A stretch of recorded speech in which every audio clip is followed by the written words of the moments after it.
The image of the desert has always carried profound meaning for the human soul. It is not only a physical place of dryness and emptiness, but also a spiritual symbol of trial, scarcity, and testing. The desert is where all illusions are stripped away, where one can no longer lean on the abundance of the world or the comforts of routine. In the desert, you come face to face with yourself, with your limitations, and with the silence of God. Yet hidden beneath the sand, invisible to the naked eye, is always the promise of water, the possibility of a well waiting to be discovered. This is the essence of every financial struggle in life, the wandering through deserts of lack, the fear of running out, the uncertainty of survival, and the eventual discovery that God had already placed a hidden well within reach long before you ever set foot on barren ground. To understand the archetype of the desert is to understand the cycles of abundance and lack. Every person, regardless of their status or wealth, will walk through times when the resources seem to vanish, when efforts produce little, when life feels as though it is withholding its fruit. These seasons can feel cruel, almost as though the heavens have forgotten your name. But the truth is the desert is not punishment. It is preparation. It is a classroom without walls, designed to awaken parts of you that abundance alone could never stir. In scarcity, you learn creativity. In drought, you learn endurance. In lack, you learn the difference between what is essential and what is excess. The well, hidden beneath the surface, represents more than just financial provision. It is the symbol of divine timing, of resources that appear precisely when they are needed. The well is not placed in the desert by accident, but by design. If abundance were always visible, if resources were always overflowing, you would never develop the eyes to see beyond appearances. But when the ground is dry and your thirst is great, you begin to search with a different kind of vision. You dig deeper, you listen closer, you pray with more sincerity. And it is in that posture of desperation transformed into faith that the well is revealed. The desert also has a way of reshaping desire. When life is full, desires multiply endlessly. But in the desert, the soul learns to value the simple gift of water, the miracle of provision, the treasure of small mercies. This reorientation of desire prepares the heart to receive the financial miracle not as entitlement, but as grace. If God were to open the floodgates of abundance before you had learned to cherish even the smallest drop, you would miss the sacredness of the gift. It is in the desert that the miracle becomes miracle, because only there can you recognize water as life itself. When you are in the desert of financial struggle, it is easy to believe that nothing exists beyond the horizon of lack. The mind becomes convinced that this is permanent, that the sand stretches endlessly with no oasis in sight. But that perception is itself the test. The desert wants you to surrender to hopelessness. It wants you to believe that scarcity is your destiny. Yet the well exists whether you see it or not. It is already there, hidden beneath the ground, waiting for the moment when your faith and persistence bring you to its edge. The lesson is that provision is not absent. It is hidden. God's abundance has not been denied to you. It has been concealed until you are ready to discover it. The well also represents the untapped resources within yourself. In financial difficulty, the temptation is to look outward, to wait for others to rescue you, to wish for sudden windfalls or lucky breaks. But the desert teaches that the first well to uncover is within. Hidden beneath the layers of doubt, fear, and resignation lies creativity, resilience, and ideas that can generate new paths to provision. The desert strips you until you must confront that inner reservoir, and when you dig deep enough, you find that God placed within you the ability to draw forth what you need. The financial miracle, then, is not only external supply, but also the internal awakening of your own God-given resourcefulness. Think of the great journeys told throughout history. Prophets, wanderers, visionaries, all passing through deserts before stepping into their destinies. The desert was never their end. It was the crucible where character was formed and vision clarified. Financial deserts serve the same purpose. They burn away illusions of control, they silence the noise of superficial pursuits, and they press the soul to cry out for true provision. And just as every desert journey in the great stories eventually led to a well, so too does your journey. The desert cannot last forever. The sand does not stretch into infinity. There is always a well, always a hidden spring waiting to break forth. But to find the well, you must keep walking. You cannot surrender to despair, nor can you sit down and call the desert permanent. The miracle does not come to those who give up in the middle of the journey. It comes to those who trust that beneath the emptiness lies the promise of fullness. The desert tests your endurance, but the well rewards your faith. In this way, the desert and the well form a sacred paradox. One cannot exist without the other. Without the desert, the well would never be cherished. Without the well, the desert would have no meaning. Together, they create the rhythm of lack and provision, teaching the soul to trust in something greater than circumstances, to believe that every season of emptiness is but a preparation for the discovery of hidden abundance. Would you like me to now expand Keynote 2 in the same 800 ups word depth? Keeping the same symbolic, spiritual style, every human being carries within them an invisible companion, the shadow of fear. It is not always loud, nor does it always announce its presence, but it lingers quietly, shaping decisions, distorting perceptions and whispering lies into the ear of the soul. In moments of financial struggle, when resources feel scarce and the path ahead seems uncertain, this shadow grows larger, casting itself over every possibility and dimming the hope of provision. Fear convinces us that the desert will never end, that the well is a mirage, that every door is locked, and every effort is futile. It becomes a tyrant of the inner world, draining courage before it can take root. Yet just as the desert holds within it the promise of the well, the shadow itself is not the end of the story. For beyond it lies the light of provision, the divine assurance that scarcity is not eternal, that the God who created light out of darkness has also prepared abundance where fear insists there is none. Fear is powerful because it works through imagination. It takes the unknown and paints it with images of loss, failure, and defeat. It whispers that your future will mirror your worst experiences, that tomorrow will repeat yesterday's pain, that no miracle is coming. This shadowed imagination is so convincing that many live as though it were reality, never daring to step forward, never daring to hope. Fear shackles the mind to limitations, convincing you that every opportunity will slip through your fingers and every effort will collapse before it bears fruit. In the realm of finances, this can manifest as hesitation to seize new opportunities, doubt about one's own abilities, or the paralysis that keeps a person from moving toward the open doors God has prepared. But the shadow of fear, as oppressive as it may seem, exists only because there is light. A shadow cannot exist on its own. It is the result of light being blocked. This truth reveals the deeper mystery. The very presence of fear is evidence that provision is near. Fear grows loudest at the threshold of breakthrough, for it senses what the human eye cannot yet see, that abundance is approaching, that a door is about to open, that the miracle long delayed is on its way. In this way, fear becomes an unwilling messenger. It announces that light is close, even while trying to convince you to turn back. The light of provision does not simply mean the arrival of money or material supply. It is the illumination of perspective, the unveiling of possibilities that were always there but hidden beneath the cloak of doubt. When the light breaks through,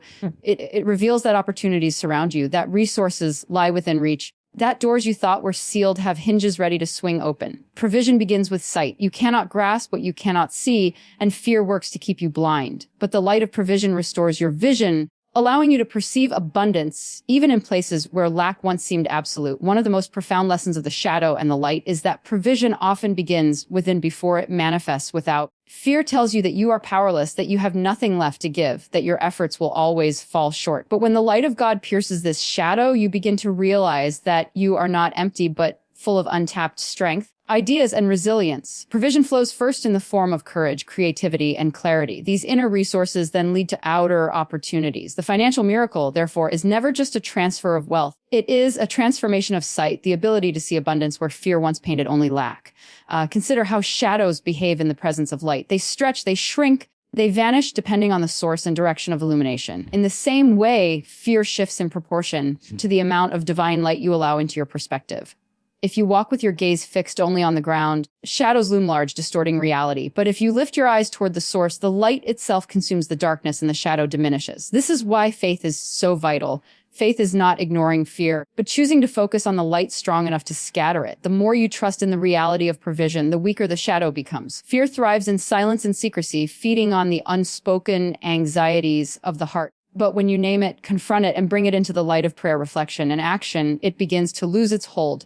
Each step you take in defiance of fear, whether it is pursuing an opportunity, sowing generosity even in scarcity, or daring to believe in provision, is a step toward the light. And with each step, the shadow recedes, replaced by growing evidence of God's faithfulness. The light of provision often arrives subtly, not always with dramatic displays or sudden windfalls, but through a series of small illuminations that lead you forward. A new idea may surface, a conversation may open a door, an unexpected kindness may relieve a burden.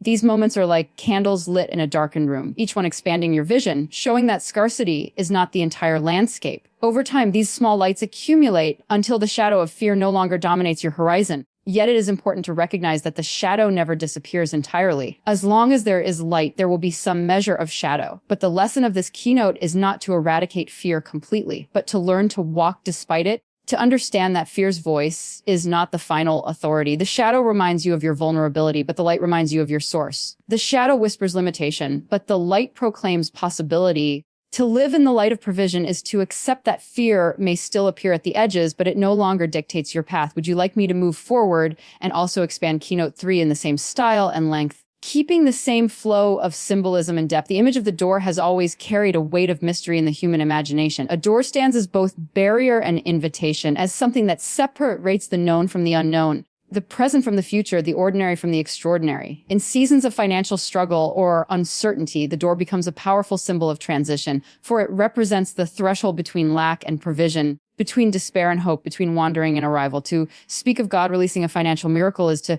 speak of God opening a door that no man can shut, a passageway that leads into abundance prepared long before you were even aware of your need. A door does not appear by accident. Its very presence suggests intentionality, design, and destination. Just as a closed wall signals restriction, a door signals possibility. It suggests that there is more beyond what the eye can currently see, that the story does not end within the confines of the room you now occupy.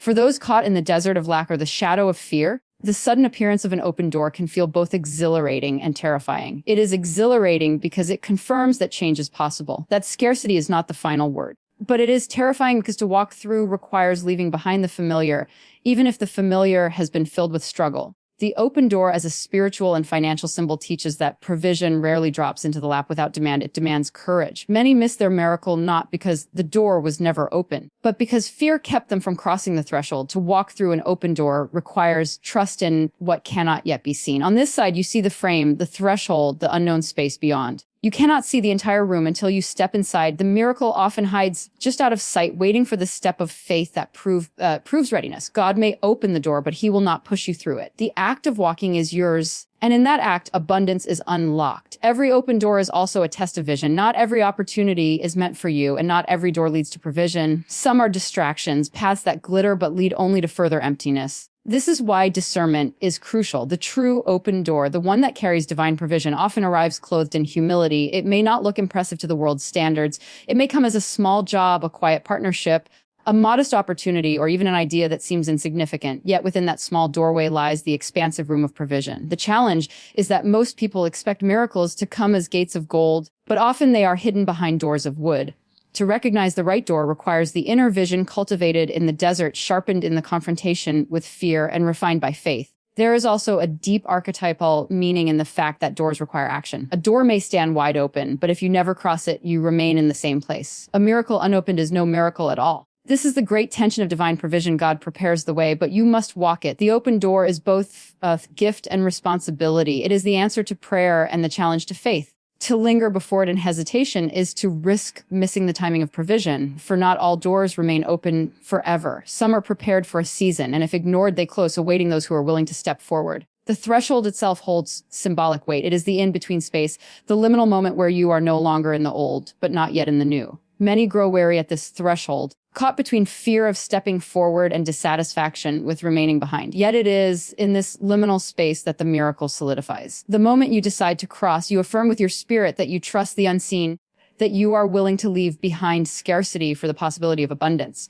The crossing is not just physical, but spiritual. It marks a shift in identity from one who waits passively for provision to one who walks actively into it. The open door also represents timing. A door may be locked in one season and open in another. To force it before its time brings frustration, but to ignore it when it opens brings regret. There is a rhythm to provision, a divine alignment of opportunity and readiness. When the door swings wide, it is the signal that the season has shifted, that what was once inaccessible has now been made available. To step through requires attentiveness to that timing, an awareness that miracles often come in moments disguised as ordinary. Financial provision often hides itself in the form of relationships, ideas, or unexpected opportunities. These are doors in human form. A person you meet may hold the key to your next season. An idea that flashes across your mind may contain the seed of wealth. A chance encounter may be the doorway to an entirely new future. To live with eyes open to these doors is to live with expectancy, trusting that God's provision may arrive in forms that others overlook. The miracle is not always money falling from the sky. More often, it is a door that requires you to step, act, risk, and believe. In the grand story of the soul, doors appear again and again as symbols of transition and destiny. Ancient myths, sacred texts, and timeless stories all point to the moment when the hero encounters a gate, a portal, or a door that must be crossed to reach the treasure, the promise, or the transformation. In your life, the financial miracle is no different. The open door stands as both challenge and invitation. It does not simply grant wealth. It initiates you into a new chapter of trust, courage, and vision. To walk through it is to declare that you are ready not only to receive provision, but to embody the wisdom and responsibility that comes with it.